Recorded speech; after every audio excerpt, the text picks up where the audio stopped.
Good morning. Let me ask you something. Have you ever looked at yourself in the mirror and thought, I could be doing more, eh? Not because you're not capable, not because you don't have dreams, but because something invisible keeps pulling you back. It's not fear. It's not failure. It's not failure. It's something much sneakier. It's laziness. And here's the truth most people won't admit. Laziness isn't a character flaw. It's a response to overwhelm, to fear of imperfection, to disconnection from purpose. So today, I want to share 7 things you can do every single day to overcome laziness, not just temporarily, but deeply and sustainably. This isn't about hacks. It's about habits that reshape how you show up to your life. Before your feet hit the floor in the morning, before the emails and the noise and the to-do lists begin to blur together, take a breath. Take a breath. A single, honest breath, and ask yourself one question. Why does today matter? Why am I even getting out of bed? Ooh, that one question, answered with honesty, can be the difference between a day lived on purpose and a day lost to autopilot. We often say we're tired. We blame burnout. We call ourselves lazy. But what if the truth is that we're not actually exhausted? We're just disconnected. When we lose sight of why we're doing what we're doing, everything starts to feel heavy. The little tasks that once felt meaningful now feel like burdens. The routines that once excited us now feel like chores. Chores. And when you don't know why you're showing up, it becomes easier and easier to stop showing up altogether. Think about someone you know who seems unstoppable, not because they have more talent or more resources, but because they have this unshakable drive. Odds are that person knows their why. Since they don't wake up and ask, what should I do today? They wake up and remember, this is who I'm doing it for. This is the future I'm building. This is the impact I want to make. That clarity gives their actions meaning. It fuels them. And the best part, it's not reserved for superheroes or CEOs. It's available to all of us if we're willing to ask the question. Research backs this up in powerful ways. A study from the University of Pennsylvania found that people who have a strong sense of purpose were 63% more consistent in completing tasks, even when they were fatigued. 63%. So, that's not a marginal improvement. That's a transformation. Think about what that kind of consistency could mean in your life. Not just showing up when you feel like it, but showing up because you believe in what you're doing. That's the power of purpose. It overrides resistance. It silences excuses. It gives you a reason to move even when motivation is nowhere in sight. And here's the good news. It doesn't have to be some grand, life-defining mission. Your why doesn't need to be a vision board filled with yachts and speeches and dream jobs. Sometimes it's as quiet as this. I want to be a better example for my kids. Or I want to stop breaking promises to myself. Or I'm not okay with staying stuck anymore. Put it on your mirror, on your lock screen, in your wallet. Somewhere you'll see it before the world tries to convince you you're not enough. When you wake up and your first thought isn't dread or obligation, but a reminder of your why, everything begins to shift. You move with clarity. You say yes to the right things and no to the wrong ones. You stop looking for motivation and start looking inward because now you've got something deeper. You're no longer moving just to get through the day. You're moving to fulfill something meaningful. And that feeling, that quiet, powerful connection to something greater than a to-do list, that's what makes the difference between a lazy life and a purposeful one. Because when you remember your why, procrastination doesn't stand a chance. It's almost laughable how simple it sounds. Make your bed. That's it. A task that takes 2 minutes, something we've been told since childhood, and yet most of us don't give it a second thought. But that small, seemingly insignificant act carries more power than we realize. It's not about hospital corners or fluffing the pillows just right. It's about starting your day with intentionality, with action, with completion. There's something profoundly human about our need to feel in control. And in a world that often feels chaotic, unpredictable, and overwhelming, making your bed is one of the first things you can actually control. It may not solve your biggest problems, but it gives you a win. A clean, simple, achievable win. And that matters more than most people think. When you make your bed, you send a quiet but clear signal to yourself. I show up. I care. I complete what I begin. It's not just about tidiness. It's about identity. You're telling your brain, this is who I am. I take ownership. I take action. That one action, as minor as it seems, has a ripple effect. It becomes the first domino in a long line of choices that define your day. The brain thrives on progress. It doesn't need a grand gesture. It just needs a start. And when you begin your morning with even a small task completed, it primes your mind to look for the next one. That's momentum. And momentum is everything. Think about the days when nothing seems to get done. You probably started slow. You scrolled your phone in bed. You lingered. You waited for motivation, and it never showed up. Compare that to the days when you got moving early, when you took action quickly, when you handled something, anything right away. Those days feel different. They move faster, flow better. You feel more in control, more accomplished, more yourself. That's not a coincidence. That's psychology. Discipline is built in the little things, and ironically, it's in the little things where laziness tends to sneak in. We think it doesn't matter. It's just a bed. But those thoughts multiply. It's just a few dishes. It's just one skipped workout. It's just a few more minutes of sleep. Before you know it, you've given up your power, not all at once, but in tiny, quiet ways. And the same way a house is built brick by brick, character is built habit by habit. Now imagine the alternative. Imagine waking up, standing up, and giving yourself that first win. No one else may notice it. No one else may care, but you will. You'll carry that little accomplishment with you. And when a harder task shows up, when the email needs to be written, the call needs to be made, the decision needs to be faced, you'll have something to fall back on. The memory of action, the belief that you can finish what you start. And that belief is far more powerful than any strategy or time management tool. This isn't about perfection. It's about momentum.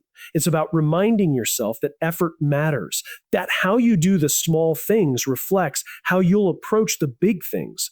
You don't have to move mountains to start changing your life. Sometimes all it takes is tucking in the sheets, straightening the pillows, and saying, oh, let's go.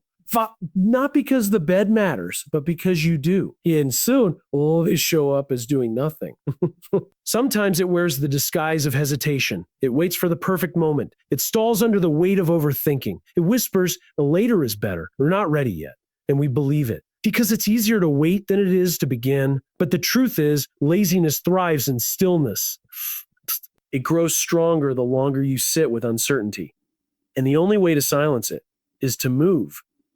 That's why what you do in the first few hours of your day matters more than most people realize. There's a window of opportunity that opens when the world is still quiet, when the demands haven't yet piled up, and your energy hasn't been scattered across a dozen different things. It's in that space, before 9 a.m., that you can take back control. You don't need to conquer the day all at once. Just pick one hard thing, something meaningful, something you've been avoiding, and do it. Finish it, not because it's easy, but because it's important. It could be sending the email you've been putting off, the one that requires courage, the one that might lead to rejection, or opportunity, or both. It could be a workout you keep promising yourself you'll start tomorrow. It could be making that uncomfortable phone call, sitting down to write for 15 focused minutes, or organizing something you've been too overwhelmed to touch. It doesn't matter what the task is. What matters is the intent behind it.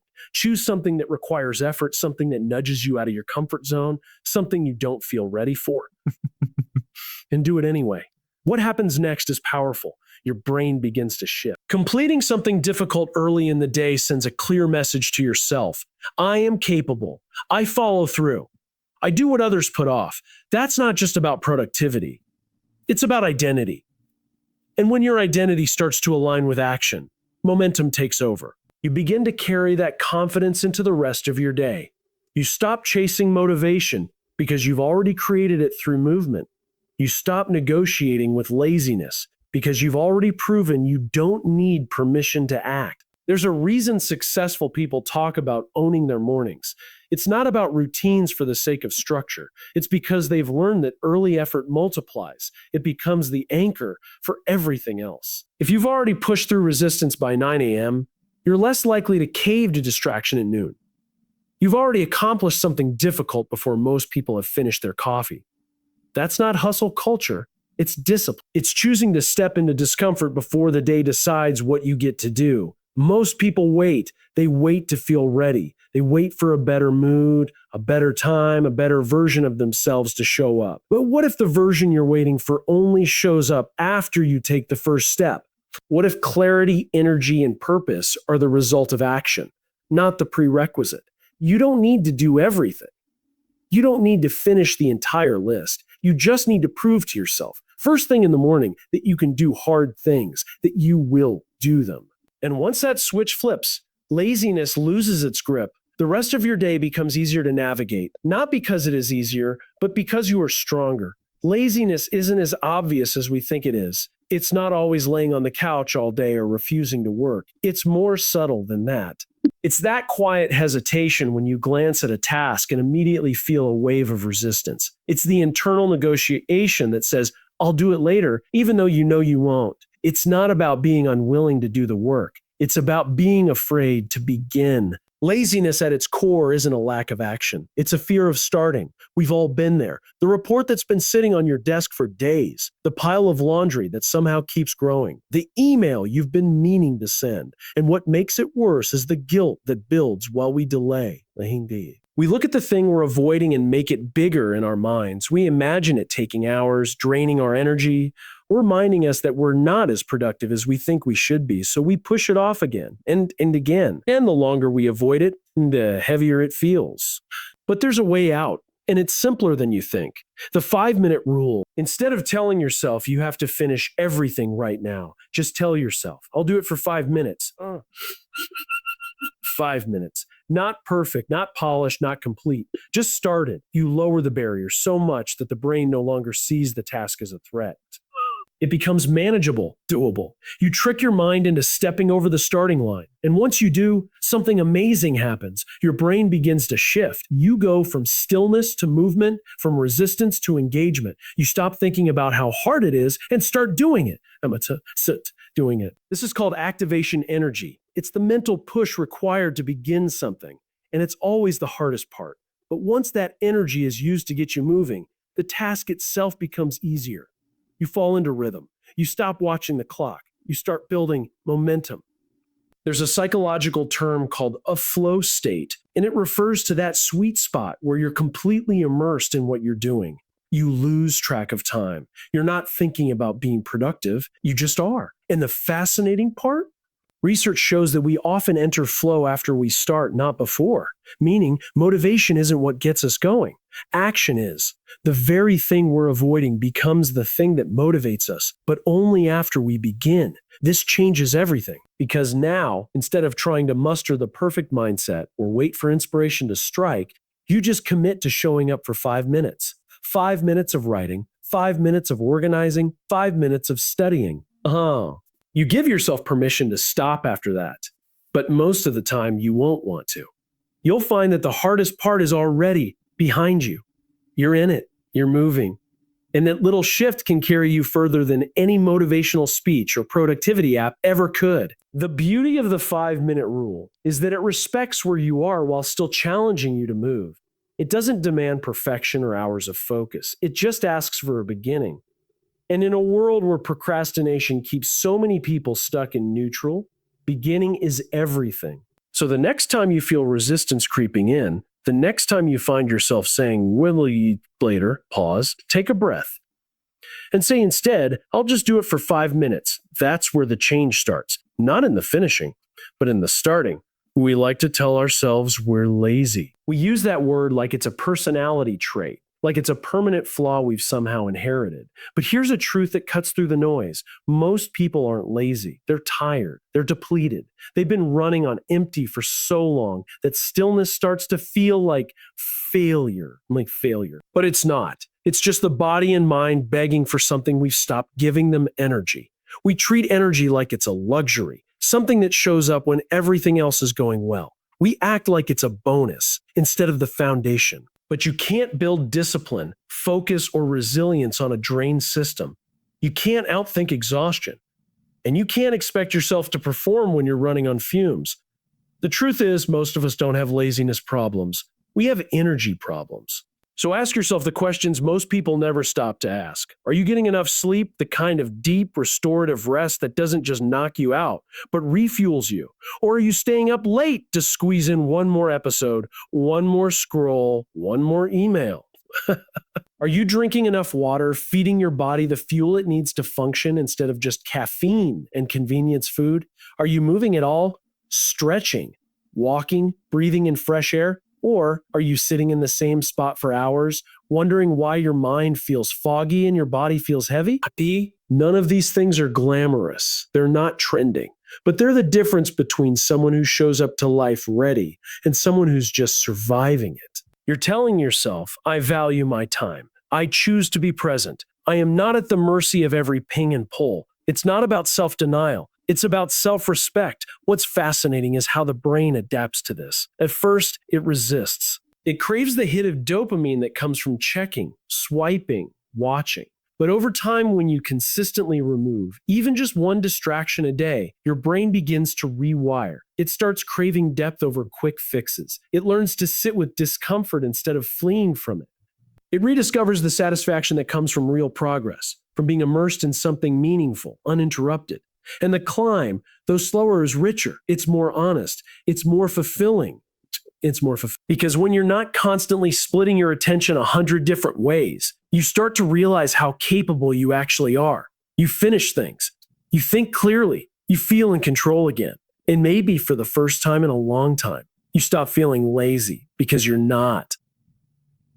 You're just free from the noise. This isn't about perfection. You're still going to have moments of distraction. We all do. But imagine if every single day you remove just one thing that steals your attention, one thing that dulls your focus. Imagine where you'd be in a week, in a month, in a year. Your mind would be quieter, your days fuller, and your paths an distraction at a time. That's how you start building the life you were meant to lead. Laziness isn't always the absence of effort. More often, it's the absence of belief.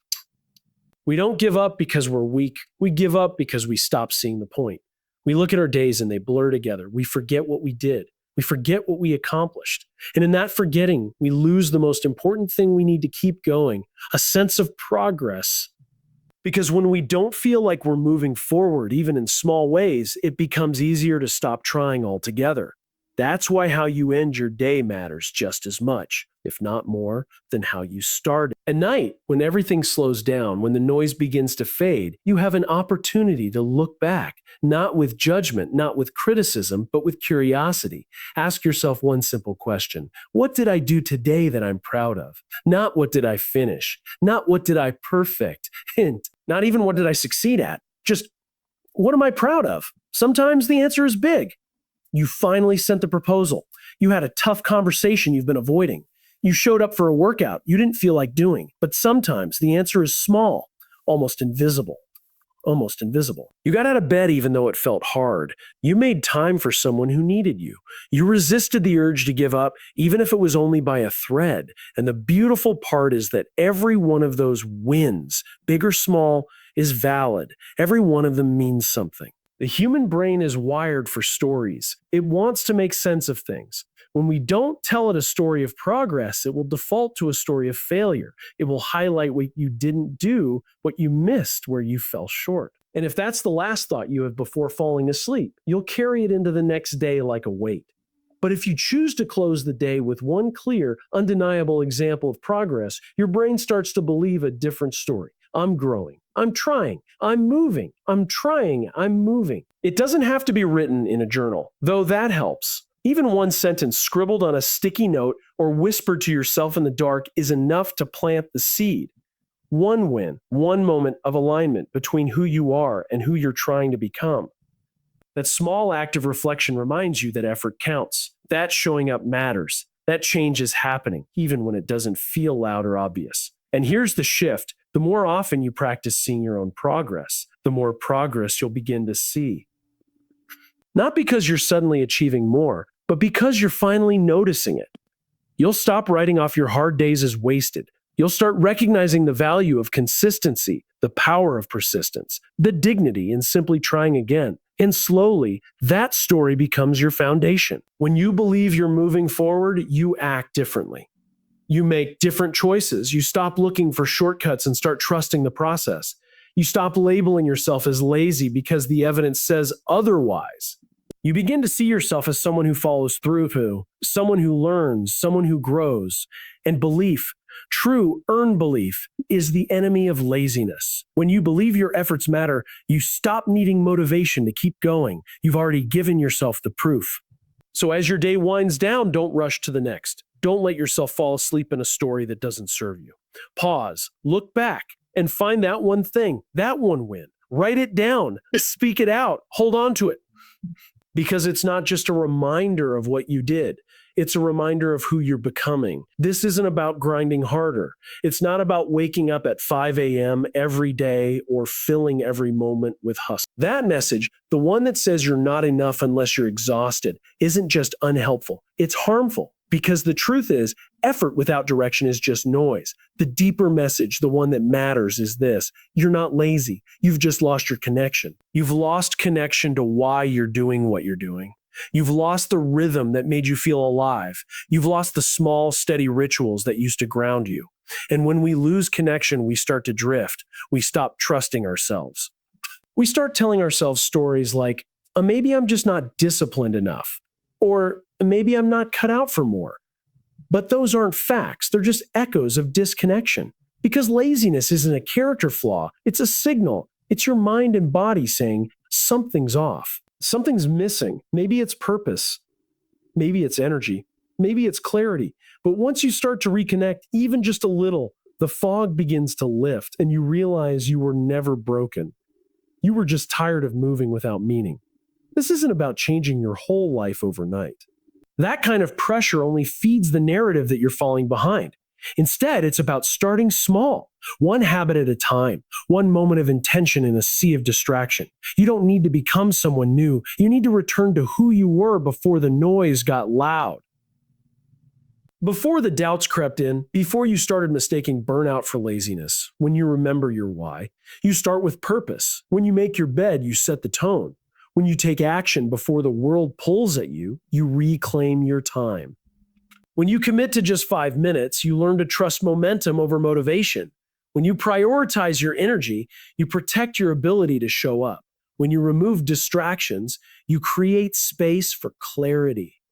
And when you end the day with even one win, you teach your mind to see progress where it used to see failure. Every one of those steps is a reconnection, a way back to yourself, a signal to your mind that you are not someone who waits, you are someone who moves. You don't need to become a machine. You don't need to be perfect. You just need to begin, and then begin again. Progress doesn't shout.